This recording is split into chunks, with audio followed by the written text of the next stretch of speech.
বুধবারই রাজধানী ঢাকার ধানমন্ডিতে বঙ্গবন্ধু মুজিবুর রহমানের বাড়ি তছনছ করেছে দুষ্কৃতীরা। আগুন ধরিয়ে ভাঙচুর করে দেওয়া হয়েছে বঙ্গবন্ধুর নামাঙ্কিত মিউজিয়াম।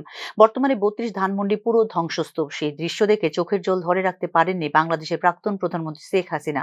এরপরেও আমি যখন বেঁচে আছি তার মানে আমার কোনো বড় কাজ বাকি আছে, নিজের অনুগামীদের দেওয়া অডিও বার্তায় বলেছেন বঙ্গবন্ধুর কন্যা। ইতিহাস কিন্তু বদলা নেয় বলে দৃঢ়তার সঙ্গে মনে করিয়ে দিয়েছেন বাংলাদেশের সাবেক প্রধানমন্ত্রী শেখ হাসিনা। উন্মত্ত জনতা শেখ মুজিবুরের বাড়ি ভাঙচুর করতে পারে, কিন্তু ইতিহাসকে মুছে ফেলা যায় না বলে দাবি করেন শেখ হাসিনা। এদিকে বাংলাদেশ ফের উত্তাল হওয়ার পেছনে হাসিনার উস্কানিমূলক অডিও ভাষণকে দায়ী করেছে ইউনূস সরকার।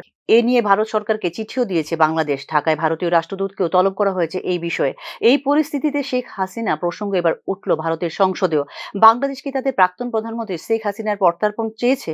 কোন কোন কারণ দেখিয়ে হাসিনাকে ফেরত চেয়েছে ঢাকা? শেখ হাসিনাকে কি বাংলাদেশের কাছে তুলে দেবে ভারত? জানতে চেয়ে রাজ্যসভায় সরকারের উদ্দেশ্যে প্রশ্ন করেন কেরলের সিপিআইএম সাংসদ জন ব্রিটরাস।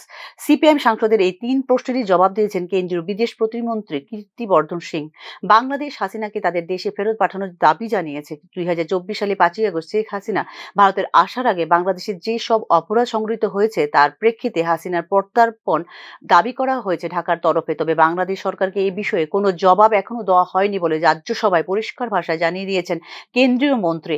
শেখ হাসিনাকে ফেরত চেয়ে গত ডিসেম্বরে নয়াদিল্লিকে কূটনৈতিক চিঠি পাঠিয়েছিল বাংলাদেশের অন্তর্বর্তী সরকার। একাধিক অপরাধে হাসিনা অভিযুক্ত বলে দাবি করেছিলেন তারা। ওই চিঠির প্রাপ্তি স্বীকার করেছিল ভারত সরকার।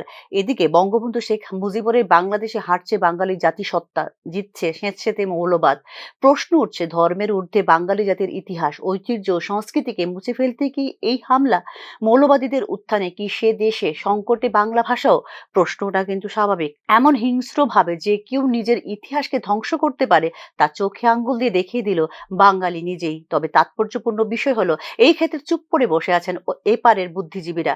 বাংলাদেশের মুক্তিযুদ্ধের সময় যেখানে রাজনৈতিক কর্মকাণ্ডের হেডকোয়ার্টার ছিল ত্রিপুরা, বা আরো সুস্পষ্ট করে বলতে গেলে ভারতীয় সেনা এবং রাজনৈতিক পরিকল্পনার সদর কার্যালয় ছিল আগরতলা, আর চোখের সামনে যখন ওপারে মুছে ফেলার চেষ্টা হচ্ছে সেই ইতিহাস, সেখানে নিদেন পক্ষে কি একটি মৌন মিছিলও সংগঠিত করতে পারেন না আজকে ত্রিপুরার বুদ্ধিজীবীরা? প্রশ্ন কিন্তু উঠছে তা নিয়েও। Bureau report, news now.